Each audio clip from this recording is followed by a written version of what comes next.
Hello दोस्तों, आपका हमारे यूट्यूब चैनल श्री ऑनलाइन पढ़ाई में स्वागत है। आज से हम जो है आपकी कक्षा 12वीं की पढ़ाई स्टार्ट करने वाले हैं। तो सभी छात्रों से निवेदन है कि जो भी मेरे जो सब्सक्राइबर हैं वो सभी आप जो क्लास 11th पास कर चुके हैं वो आप सभी आज से इस चैनल पर जुड़ जाइए। इस चैनल पर आपके लिए सभी विषयों की जो है अब पढ़ाई चालू कर दी गई है, तो आप प्लीज़ इस चैनल से जुड़ जाइए।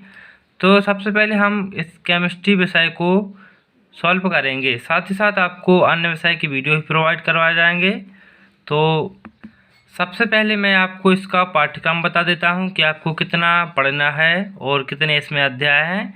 ये सभी चीज़ें इसमें आपको क्लियर कर देता हूं और साथ ही साथ मैं आपको इसमें प्रश्न भी बताऊँगा।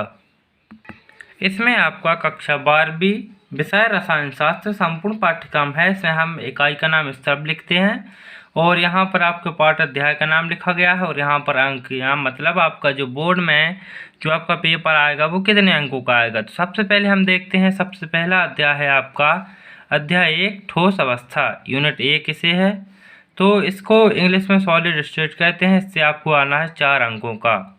फिर इसके बाद आपका दूसरा अध्याय है विलयन, तो इससे आना है आपको 5 अंकों का। फिर आपका तीसरा वैद्युत रसायन, इससे आना है आपको 5 अंकों का।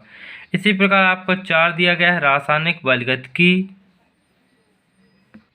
फिर आपका जो 5 अध्याय दिया गया वो दिया गया है आपका सतह रसायन, इसे सरफेस केमिस्ट्री कहते हैं। इससे आना है आपको 4 अंकों का। छठवा है तत्वों के वियोजन के सामान्य सिद्धांत और प्रक्रम, इससे 3 अंकों का। और सात अध्याय है आपका जो पी ब्लॉक के तत्व, ए फर्स्ट है, तो समूह 15 और 16 के तत्व इसमें आपको पढ़ने को मिलेंगे।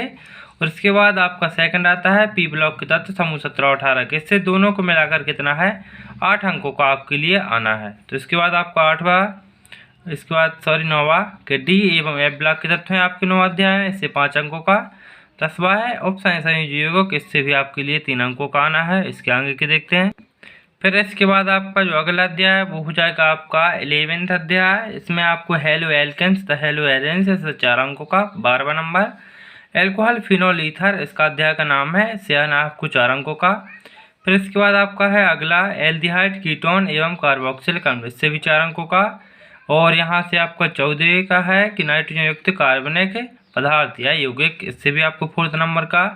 और 15 है आपका जैवअणु, इसे बायोमोलिक्यूल्स कहते हैं इंग्लिश में, इससे भी आपको 4 अंकों का। फिर आपका 16 बहुलक, इससे 3 अंकों का। फिर आपका 17 है दैनिक जीवन में रसायन, ये आपका लास्ट अध्याय है, इससे आना है आपको 5 अंक का। इस प्रकार आपके जो कुल अध्याय हैं वो 17 हैं। लेकिन यहाँ पर क्या हुआ है कि जो आपके पी ब्लॉक के तत्व फर्स्ट और सेकंड मतलब 15 से लेकर 18 तक के समूहों को एक ही अध्याय में आपका जो मिश्रित दिया गया है। इस प्रकार आपके कुल अध्याय 16 हो जाएंगे। इसमें आपके भाग 2 बटे हैं, एक तो कार्बनिक रसायन, एक अकार्बनिक रसायन, मतलब इसमें आपके 2 हैं। तो एक में क्या है, एक भाग में 8 अध्याय हैं और दूसरे भाग में आगे के 8 हैं। तो इस प्रकार आपके जिस प्रकार 11th में दिए गए थे उसी प्रकार आपके 12th में भी दिए गए हैं। तो चलिए सबसे पहले इस वीडियो में हम आपके लिए अध्याय 1 ठोस अवस्था को सॉल्व करते हैं। तो आपको अच्छे से तैयारी करनी है क्लास 12th के लिए, ताकि आप अच्छे मार्क्स क्लियर कर सके और अच्छे से तैयारी कीजिए। आप इस चैनल पर आपको अच्छे से पढ़ाया जाएगा, तो प्लीज़ इस चैनल से जुड़ जाइए। आपका अध्याय 1 ठोस अवस्था सॉलिड स्टेट, इसका जो हम फर्स्ट प्रश्न देखते हैं। इस अध्याय के 32 प्रश्न आपको अध्याय के अंत में बताए जाएंगे। सबसे पहले हम इसके प्रश्न देखते हैं, क्योंकि आपके लिए इसको 4 अंकों को आना है। इसका पहला है क्रिस्टलीय ठोस किसे कहते हैं, इसके प्रमुख लक्षण लिखिए। तो इसका जो आंसर हम लिखेंगे कि ऐसे ठोस जिनमें उनकी रचक इकाई का मतलब क्या होता है, जिससे वह मिलकर बना होता है। अणु, परमाणु या आयन एक नियमित व क्रमिक रूप से व्यवस्थित रहते हैं क्रिस्टलीय ठोस कहलाते हैं। जैसे आपके लिए उदाहरण दिया गया है NaCl मतलब सोडियम क्लोराइड, इसके बाद आपका हीरा, आयोडीन, सोडियम सल्फेट। फिर आपके इसके लक्षण भी लिखने को आ सकते हैं। तो आपके जो लक्षण हैं कि अवयवी घटक मतलब जिनसे मिलकर बना हुआ है नियमित क्रम में व्यवस्थित होते हैं। और नंबर 2 है कि इनके गलनांक व क्वथनांक उच्च व निश्चित होते हैं। इसके बाद नंबर 3 क्रिस्टल निर्माण के समय बाहरी सतह भी नियमित क्रम दर्शाती है। और नंबर 4 ये विषमदैशिक होते हैं। इस प्रकार आपका ये आंसर है, जो इतना आपको करना है। इसका स्क्रीनशॉट ले लीजिए। या आप संपूर्ण जो है इसकी PDF के लिए हमारे टेलीग्राम ग्रुप को ज्वाइन कीजिए। टेलीग्राम ग्रुप इसी नाम से बना हुआ है, तो आप सर्च करके से जुड़ सकते हैं, टेलीग्राम से PDF प्राप्त कर सकते हैं। इसके बाद आपका अगला प्रश्न देखते हैं। फिर इसी के क्रम में हमने क्रिस्टलीय ठोस तो पढ़ लिए, इसके बाद हम पढ़ते हैं अक्रिस्टलीय ठोस किसे कहते हैं, इनके प्रमुख लक्षण लिखिए। तो इसका आंसर हो जाएगा वे ठोस जिनमें उनकी रचक इकाई अर्थात जिनसे मिलकर बना हुआ है अणु, आयन या परमाणु नियमित व क्रमिक रूप से व्यवस्थित नहीं होते। ध्यान रखना, हमने क्रिस्टलीय ठोस में क्या पढ़ा था कि व्यवस्थित होते हैं, और ये क्या है व्यवस्थित नहीं होते, अक्रिस्टलीय ठोस कहलाते, जैसे कांच, प्लास्टिक, रबर आदि। इस प्रकार आपका ये आंसर हो जाएगा। इसके बाद हम देखते हैं इसके लक्षण। तो लक्षण क्या है इसके, बिल्कुल उसके अपोजिट हैं। अक्रिस्टलीय ठोस के अपोजिट क्या है, इसके लक्षण हैं। इसके लक्षण है कि अवयवी घटक नियमित क्रम में व्यवस्थित नहीं होते, उसमें होते थे। इसके बाद दूसरा, ये निश्चित गलनांक नहीं रखते हैं। इसके बाद तीसरा, ठोस निर्माण के समय बाहरी सतह भी नियमित क्रम नहीं दर्शाती है। इसके बाद चौथा, ये समदैशिक होते हैं। इस प्रकार आपका जो है आंसर ये भी आपका कंप्लीट होता है। इस प्रकार आपको अध्याय 1 के लिए इन प्रश्नों को कंप्लीट करते चलना है। इसके आगे के प्रश्न बताते हैं हम आपके लिए। इसके बाद हम पढ़ते हैं आपके लिए कि प्रश्न क्रमांक 3, आयनिक ठोस किसे कहते हैं, इसके प्रमुख लक्षण लिखिए। इसका आंसर है ऐसे ठोस जिनके क्रिस्टलों की संरचनात्मक इकाई क्या होती है, आयन होती है, वो क्या कहलाते हैं, आयनिक ठोस। जैसे NaCl, ZnCl2, CaCl मतलब सोडियम क्लोराइड, जिंक क्लोराइड और सीजियम क्लोराइड। इस प्रकार आपके जो NaCl में Na+ तथा Cl- आयन होते हैं, क्या कहलाते हैं, आयनिक ठोस। फिर इसके जो लक्षण हैं कि ये ठोस धन तथा ऋण आवेश वाले आयनों से मिलकर बने होते हैं। जिस प्रकार Na+ धन है और Cl- ये क्या है, ऋण है। तो इसका जो पॉइंट है क्लियर होता है कि ये ठोस धन तथा ऋण आवेश वाले आयनों से मिलकर बने होते हैं। इसके बाद दूसरा, विपरीत आवेश वाले आयनों के मध्य कूलाम आकर्षण बल होता है।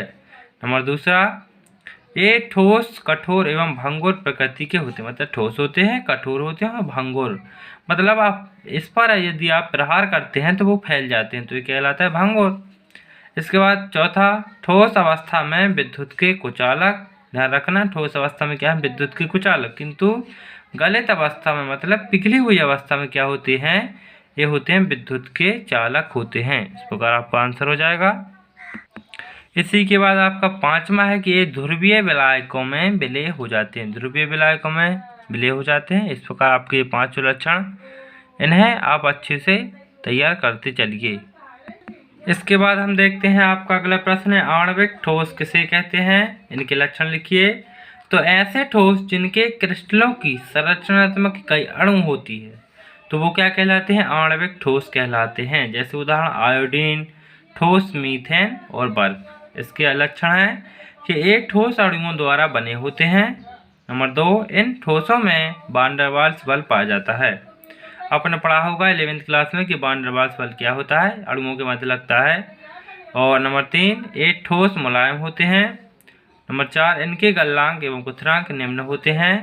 नंबर 5, ये ऊष्मा तथा विद्युत के कुचालक होते हैं, ये कुचालक होते हैं। इस प्रकार आपको आंसर इतना ही करना है। आगे का प्रश्न देखते हैं। फिर इसके बाद आपका 5वां प्रश्न है कि सहसंयोजी ठोस किसे कहते हैं, लक्षण लिखिए। तो इसी प्रकार का आंसर आपको है यहाँ पर कि ऐसे ठोस जिनकी रचक इकाई क्या होती है, परमाणु होती है। अभी तक हमने पढ़ा है कि जिसकी इकाई आयन होती है वो क्या कहलाते हैं, आयनिक ठोस। और इसके बाद जो हमने पढ़ा है कि अणु है, तो वो कौन से ठोस कहलाते हैं, वो कहलाते हैं आणविक ठोस। अब जिसकी कई परमाणु होती है वो क्या कहलाते हैं, सहसंयोजी ठोस।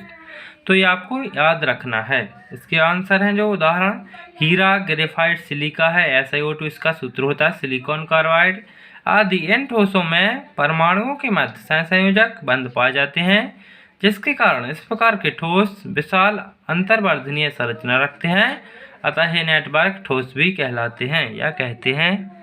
इसके लक्षण देख लेते हैं कि इसके लक्षण हैं कि ये ठोस परमाणुओं से मिलकर बने होते हैं। नंबर 2, इन ठोसों के मध्य सहसंयोजी बंध होता है। नंबर 3, ये अति कठोर एवं भंगुर होते हैं। भंगुर का मतलब होता है कि ये चद्दर की तरह है, फैल जाते हैं इस पर प्रहार करने पर। इसके बाद नंबर 4, नेटवर्क के कारण अत्यधिक उच्च गलनांक व क्वथनांक रखते हैं। नंबर 5 ए ऊष्मा व विद्युत के क्या होते हैं, कुचालक होते हैं। इस प्रकार हमने इस वीडियो में आपके लिए 5 प्रश्न उपलब्ध कराए हैं और इन 5 के आपको आंसर अच्छे से अभी से तैयारी करना शुरू कर देना है, क्योंकि इस चैनल पर आप रोजाना वीडियो अपलोड कर दिए जाएंगे, तो यहाँ से आपको देखना है और अच्छे से आपकी तैयारी करनी है वार्षिक परीक्षा तक। तो यह वीडियो आपके लिए कुछ हेल्पफुल लगा हो तो वीडियो के लिए लाइक कर दीजिए और इस वीडियो को अपने सभी दोस्तों में शेयर कर दीजिए। आज के लिए बस इतना ही, क्योंकि यदि मैं ज़्यादा क्वेश्चन आपको बताऊंगा तो वीडियो लंबा हो सकता है, इसीलिए आपकी सुविधा के लिए मैं यहीं पर इसे एंड करता हूं। Thank you. अगले वीडियो में मैं आपको आगे के सॉल्व कराऊंगा। कमेंट बॉक्स में अपनी राय जरूर